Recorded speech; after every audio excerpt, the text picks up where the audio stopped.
ബീഹാറിലും രാജസ്ഥാനിലും പുതിയ അധ്യക്ഷന്മാർക്ക് ചുമതല നൽകിയിരിക്കുകയാണ് ബി.ജെ.പി. സത്യത്തിൽ ലോക്സഭാ തിരഞ്ഞെടുപ്പിലെ അപ്രതീക്ഷിത തിരിച്ചടിക്ക് ശേഷം നടക്കുന്ന സുപ്രധാന മാറ്റങ്ങളിൽ ഒന്നാണിത്. ഒരു വലിയ കളി കളിക്കാനുള്ള ഒരുക്കത്തിലാണ് പാർട്ടി. നിലവിലെ സംസ്ഥാന അധ്യക്ഷനും ഉപമുഖ്യമന്ത്രിയുമായ സാമ്രാട്ട് ചൗധരിക്ക് പകരമായി ദിലീപ് ജയ്സ്വാളിനെയാണ് ബീഹാറിന്റെ പുതിയ സംസ്ഥാന അധ്യക്ഷനായി നിയമിച്ചത്. മറുവശത്ത് രാജസ്ഥാന്റെ പുതിയ സംസ്ഥാന പ്രസിഡന്റായി മദൻ റാത്തോറിനെ നിയമിച്ചു. ബി.ജെ.പിയുടെ ഔദ്യോഗിക എക്സ് ഹാൻഡിലൂടെയായിരുന്നു പ്രഖ്യാപനം. ബീഹാറിൽ അധ്യക്ഷസ്ഥാനം ഏറ്റെടുക്കുന്ന ദിലീപ് ജയ്സ്വാൾ നിലവിൽ ബീഹാറിലെ റവന്യൂ ഭൂപരിഷ്കരണ മന്ത്രിയായി പ്രവർത്തിച്ചു വരികയാണ്.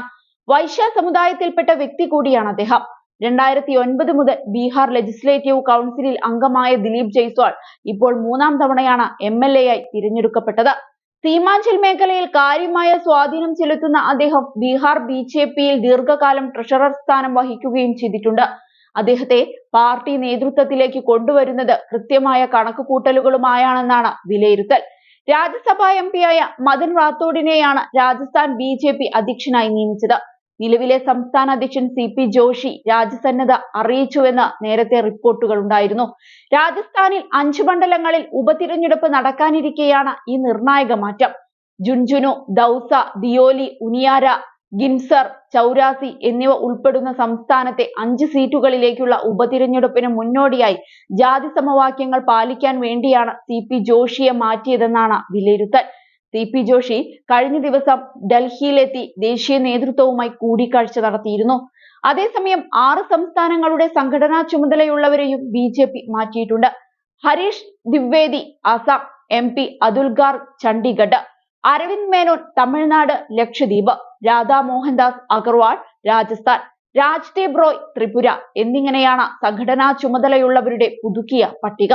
ലോക്സഭാ തിരഞ്ഞെടുപ്പിൽ 400 സീറ്റുകൾ എന്ന വലിയ ലക്ഷ്യവുമായി മത്സരത്തിനിറങ്ങിയ ബി.ജെ.പിക്ക് കടുത്ത മത്സരമാണ് നേരിടേണ്ടി വന്നത്. ഒറ്റയ്ക്ക് ഭൂരിപക്ഷം നേടാമെന്നുള്ള മോഹം പാഴാവുകയും ഇന്ത്യ മുന്നണിക്ക് മുന്നിൽ ബി.ജെ.പി വിയർക്കുകയും ചെയ്തുവെങ്കിലും ചന്ദ്രബാബു നായിഡു, നിതീഷ് കുമാർ എന്നിവരുടെ സഹായത്തോടെ വീണ്ടും ബി.ജെ.പി അധികാരത്തിലേറുകയായിരുന്നു.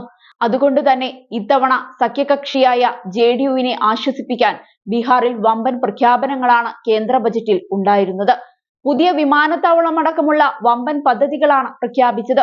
ഹൈവേ വികസനത്തിന് മാത്രം 26,000 കോടിയാണ് ബജറ്റിൽ വകയിരുത്തിയത്. മെഡിക്കൽ കോളേജ് യാഥാർത്ഥ്യമാക്കാനും സഹായം ലഭിക്കും. ബജറ്റിലെ പ്രഖ്യാപനം JDUവിനെ സംബന്ധിച്ച് ആശ്വാസമാണ്. ബജറ്റിൽ ബീഹാറിന് പ്രത്യേക പദവി അനുവദിക്കണമെന്നായിരുന്നു സഖ്യകക്ഷിയായ JDUവിന്റെ ആവശ്യം. അതുതന്നെ നടപ്പിലാക്കി കൊടുത്തിരിക്കുകയാണ് കേന്ദ്രം.